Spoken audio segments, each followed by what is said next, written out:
இது கதையல்ல, நிஜம். என்கிட்ட ஒரு அம்மா வந்தாங்க. அவங்க பொண்ணு வந்து எப்பொழுதுமே தனிமையில் இருக்காங்க, ஒரு டிப்ரெஸ்டு ஸ்டேஜில் இருக்காங்க அப்படின்ட்டுன்னு ரொம்ப மனசு விட்டு ஒரு அழுக்குறலோட என்கிட்ட சொன்னாங்க. இந்த மாதிரியான சம்பவங்கள் தற்சமயத்தில் வந்து பார்த்தீங்கன்னா நிறையா இருக்குது. ஒர்க் ஸ்ட்ரெஸ்னால இருக்கலாம், இல்லை நல்ல ஃப்ரெண்ட்ஸ் வந்து பிரிஞ்சு போனால் ஒரு மனநிலை பாதிக்கலாம், காதலில் தோல்வி, இப்படி எத்தனையோ காரணங்கள் இருக்கும் ஒரு மனிதனுக்கு வந்து தனிமையை ஏற்படுத்த. இந்த தனிமையில் உட்கார்ந்து அழறவங்க, இல்லை இருட்டிலேயே இருக்கிறவங்க, மற்றவர்களோட வந்து பேசி பழகாம ஒரு சந்தோஷமா இல்லை அப்படின்னா அதற்கு என்ன காரணம்? நம்மளுடைய மனநிலை தான். இந்த பெற்றோர்கள் வந்து என்கிட்ட வந்து சொல்லும் பொழுது அந்த மனநிலைக்கு ஜாதக ரீதியா எந்த கிரகம் காரணமா இருக்கும் அப்படின்னு கேட்டீங்கன்னா சந்திரன் தான். ஒரு மனிதன் சிரிப்பதோ அழுவதோ, அவன் வந்து ரொம்ப அளவுக்கு மீறி சந்தோஷமாக இருப்பதும் அளவுக்கு மீறி சோகமாக இருப்பதற்கும் சந்திரன் தான் காரணம். அப்ப அந்த பெற்றோர்கள்ட்ட நான் சொன்னேன், கவலையப்படாதீங்க, உங்க பசங்களுக்கு இருக்கக்கூடிய டிப்ரெஷனுக்கு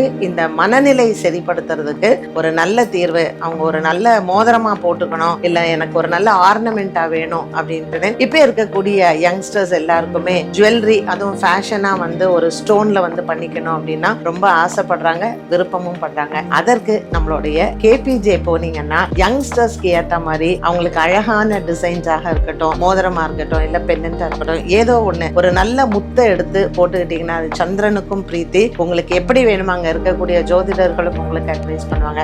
நம்மளுடைய டி நகர்ல இருக்கக்கூடிய கேபிஜி ஜெம்ஸ், இங்க நீங்க போனீங்கன்னா இந்த டிப்ரெஷனுக்கு என்ன ரத்தினம் அப்படிங்கறதையும் தெரிஞ்சுக்கிட்டு அவங்க உங்களுக்கு சஜஸ்ட் பண்ணுவாங்க. கேபிஜி ரத்தினங்கள்.